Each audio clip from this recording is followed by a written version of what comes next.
മിശിഹായിൽ ഏറ്റവും സ്നേഹമുള്ളവരെ, ഇന്ന് നമ്മൾ പങ്കുവയ്ക്കുന്ന തിരുവചനം, ദൈവവചനം ആരുടെ അടുക്കിലേക്ക് വന്നു അവരെ ദൈവങ്ങൾ എന്ന് വിളിച്ചു.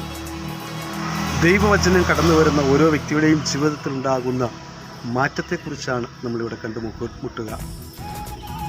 ദൈവവചനം കടന്നു വരുവാൻ തക്കവണ്ണം നമ്മുടെ ജീവിതം എളിമയുള്ളവരായി തീരുമ്പോൾ ആ ദൈവവചനത്തിൻ്റെ സാന്നിധ്യം നമ്മളെ ദൈവങ്ങളാക്കി മാറ്റുന്നു.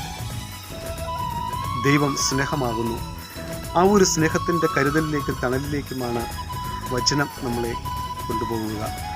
മറ്റുള്ളവരെ സ്നേഹിക്കുവാൻ, മറ്റുള്ളവർ ഒരു കരുതലോടെ ആയിരിക്കുവാൻ, കരുതലിൻ്റെയും സ്നേഹത്തിൻ്റെയും ഭാവത്തിലായിരിക്കുവാൻ, അതുവഴി മനുഷ്യരിലേക്ക് നന്മയായി കടന്നു ചെല്ലുമ്പോഴാണ് നമ്മൾ ദൈവങ്ങളായി മാറുക. ദൈവികമായിട്ടുള്ള അനുഗ്രഹങ്ങൾ കൊണ്ട് ഓരോ വ്യക്തിയുടെയും ജീവിതം നിറയപ്പെടുന്നത് വചനം സ്വീകരിക്കുമ്പോൾ മാത്രമാണ്.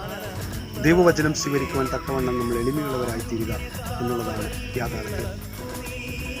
വലിയ കൃപകളുടെയും അനുഗ്രഹങ്ങളുടെയും ഒക്കെ രോഗശാന്തിയുടെയും ഒപ്പം മാനസാന്തരത്തിൻ്റെയും ഫലങ്ങൾ പുറപ്പെടുവിക്കുവാൻ ഒരു വ്യക്തിക്ക് സാധിക്കുക അവൻ്റെ ജീവിതത്തിലേക്ക് വചനം കടന്നു ചെല്ലുമ്പോൾ മാത്രമാണ്. ആ ഒരു തലത്തിലേക്ക് നമുക്കും വളരാം. ദൈവകൃപ കൊണ്ട് ശക്തിപ്പെടുവാൻ, വചനം സ്വീകരിക്കുവാൻ, ആ വചനത്തിൽ വളരുവാൻ നമുക്ക് പരിശ്രമിക്കാം. ദൈവാനുഗ്രഹത്തിൻ്റെ കൃപകളിലൂടെ ഓരോ നിമിഷവും കടന്നു പോകുന്നത് നമ്മുടെ ജീവിതങ്ങളിലെ മറ്റുള്ളവർക്കും നന്മയായി അത് പരിണമിക്കുമ്പോഴാണ്.